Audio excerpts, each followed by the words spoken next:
Illustration number 8 हम देख रहे हैं। इलस्ट्रेशन नंबर 8 डिस्कस करेंगे। इलस्ट्रेशन नंबर 8 ऑफ यूनिट 2 क्या पूछ रहा है? Instrument F is a bond that is convertible into fixed number of equity instrument of issuer. Analyse the nature of cash flow. अब क्या होता है, देखो, मान लो किसी ए लिमिटेड है, उसका बैलेंस शीट, उसमें ये फाइनेंशियल इंस्ट्रूमेंट है, फाइनेंशियल एसेट्स के हेड में ये एक बॉन्ड खरीदा है। मान लो बॉन्ड एफ खरीद के रखा है, यानी कि बॉन्ड एफ में इसने इन्वेस्ट किया है।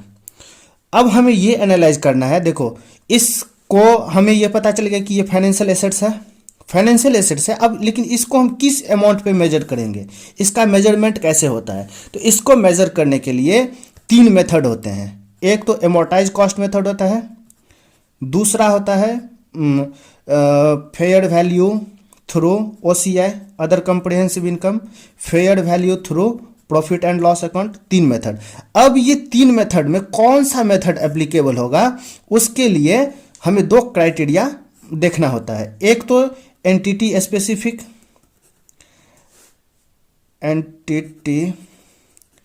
स्पेसिफिक और दूसरा हमें instrument specific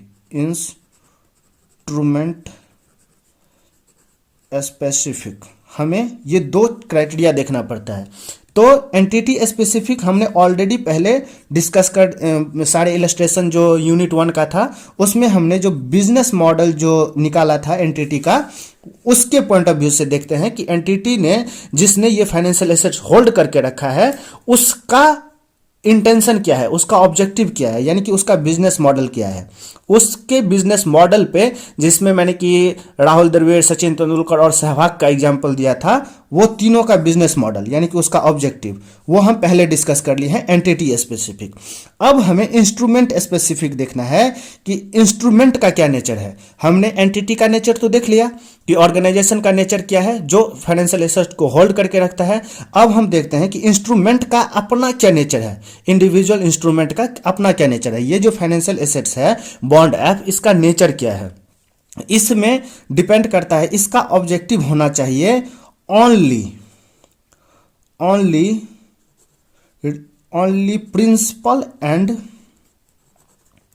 principal plus interest, इसके अलावा कोई और चीज नहीं रिसीव होना चाहिए। तभी हम मानेंगे कि तभी वो माना जाएगा कि ये फाइनेंशियल एसेट्स है। और उस पे ये डिपेंड करेगा, जो बिजनेस मॉडल मैंने बताया था, to receive contractual cash flow, या उसको सेल भी कर सकता है या उसके ट्रेडिंग पर्पस के लिए रखा जाता है, उसमें ये कॉमन होना चाहिए।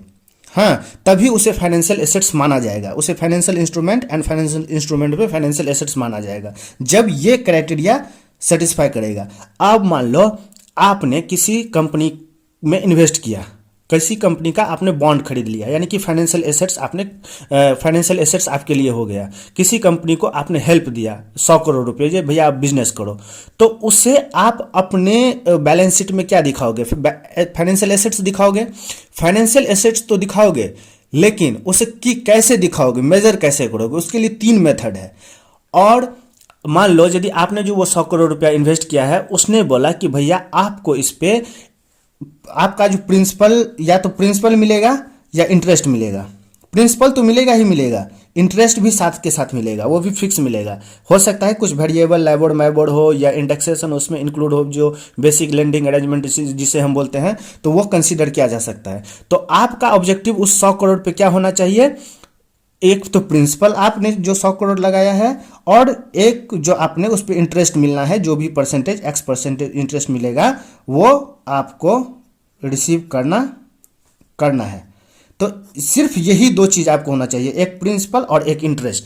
इसके अलावा यदि वो आपको ये बोलता है कि आप हमारे कंपनी में इन्वेस्ट करो और आपको इसके बदले में आपके रिलेटिव को नौकरी दे देंगे, इसमें जॉब दे देंगे, या आपको हम कोई एसेट्स दे देंगे, या कुछ और दे देंगे, कुछ अदर बेनिफिट दे देंगे, या आपको एक कॉन्ट्रैक्ट दे देंगे, या आपको हम एक सप्लायर्स दे देंगे, या अपने कंपनी में किसी अदर तरीके का बेनिफिट दिया जाएगा उस 100 करोड़ के बदले में, तो उससे हम फाइनेंशियल एसेट्स नहीं मानेंगे।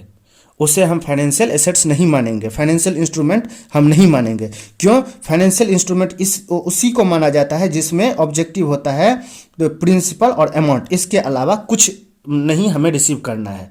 अब देखो इस क्वेश्चंस में क्या हो गया, ये जो बॉन्ड एफ है, ये जो बॉन्ड इश्यूअर्ड होगा, उसने क्या बोला, आपको हम इस पे इंटरेस्ट नहीं देंगे या प्रिंसिपल भी देने का वादा नहीं किया। इसने सिर्फ बोला कि आपका जो ये बॉन्ड है कल के डेट में हमारे कंपनी का इक्विटी बन जाएगा, इक्विटी में कन्वर्ट हो जाएगा।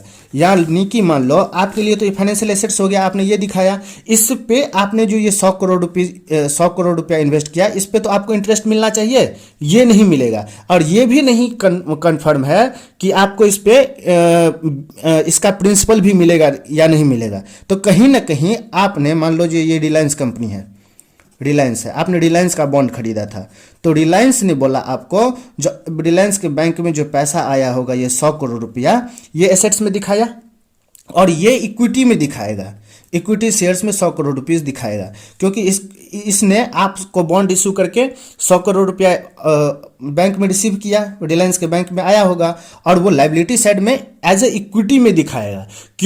क्यों ये इक्विटी में दिखाएगा? क्योंकि ये रिलायंस ने आपसे ये वादा नहीं किया है कि हम आपको इंटरेस्ट देंगे या आपका प्रिंसिपल हम वापस करेंगे, ये आपको कुछ भी कमिटमेंट नहीं किया है। सिर्फ और सिर्फ ये इतना ही बोला है कि कल के डेट में आपका जो ये बॉन्ड है हमारे कंपनी का इक्विटी शेयर्स बन जाएगा, यानी कि आप हमारे कंपनी में, यानी ए लिमिटेड जो है रिलायंस कंपनी में इक्विटी शेयर होल्डर बन जाएगा। तो कहीं ना कहीं हम इसे फाइनेंशियल एसेट्स नहीं मानेंगे, इसे इक्विटी मानेंगे, इक्विटी इंस्ट्रूमेंट मानेंगे। हाँ, तो इसका कॉन्ट्रैक्चुअल कैश फ्लो रिसीव करने का ऑब्जेक्टिव नहीं है, not receive to contractual cash flow, क्योंकि कॉन्ट्रैक्चुअल कैश फ्लो जिस ऑर्गेनाइजेशन का रिसीव करने का ऑब्जेक्टिव होता है, उसे 2 कंडीशन सेटिस्फाई करना होता है, उसे प्रिंसिपल भी मिलना चाहिए और इंटरेस्ट भी मिलना चाहिए, इसके अलावा कुछ नहीं। यदि ये फाइनेंशियल एसेट्स इससे माना जाता तो इसे 100 करोड़ रुपया मिलना चाहिए वापस, हाँ, और फिर इस पे कुछ इंटरेस्ट भी मिलना चाहिए था, लेकिन ऐसा इस क्वेश्चंस में नहीं बोला है। रिलायंस ने ए लिमिटेड को ऐसा कुछ कमिटमेंट नहीं किया है कि हम आपको प्रिंसिपल अमाउंट रिपे करेंगे और उस पर इंटरेस्ट भी पे करेंगे, इसीलिए इसे नहीं कंसीडर किया जाएगा to contractual cash flow receive करना, not consider solely payment of principal and amount, क्योंकि ये प्रिंसिपल और इंटरेस्ट नहीं पे कर रहा है। अब चलो हम आंसर पढ़ते हैं। The holder would analyse convertible bond in entirety, माने इसको कन्वर्टेबल बॉन्ड को इंटायरिटी में इसे एनालाइज करना पड़ेगा, पूरे इंटायरिटी। तो contractual cash flow are not payment of principal and interest on the principal amount outstanding, not payment यानी कि कॉन्ट्रैक्चुअल कैश फ्लो नहीं किया जाएगा, कोई कॉन्ट्रैक्ट नहीं है, यानी कि रिलायंस ने आपसे कोई कॉन्ट्रैक्ट नहीं किया है कि हम आपको पेमेंट करेंगे प्रिंसिपल एंड इंटरेस्ट, ये कमिटमेंट नहीं किया है, not payment of principal and interest, because they reflect a return that is inconsistent the basic lending arrangement, जिससे कि बेसिक लेंडिंग अरेंजमेंट नहीं माना जाएगा। हाँ, that is the return is link to the value of equity of the issuer, यानी कि उस पे जो रिटर्न लिंक है वो इक्विटी शेयर, यानी कि रिलायंस इश्यूअर कौन है, रिलायंस इश्यूअर है, उसके इक्विटी पे बेस्ड है उसका रिटर्न, उस बॉन्ड का रिटर्न, उस बॉन्ड पे जो रिटर्न मिल रहा है वो इक्विटी पे बेस्ड है, इसीलिए हम इसे ये प्रिंसिपल और इसे contractual cash flow of principal and interest नहीं मानेंगे।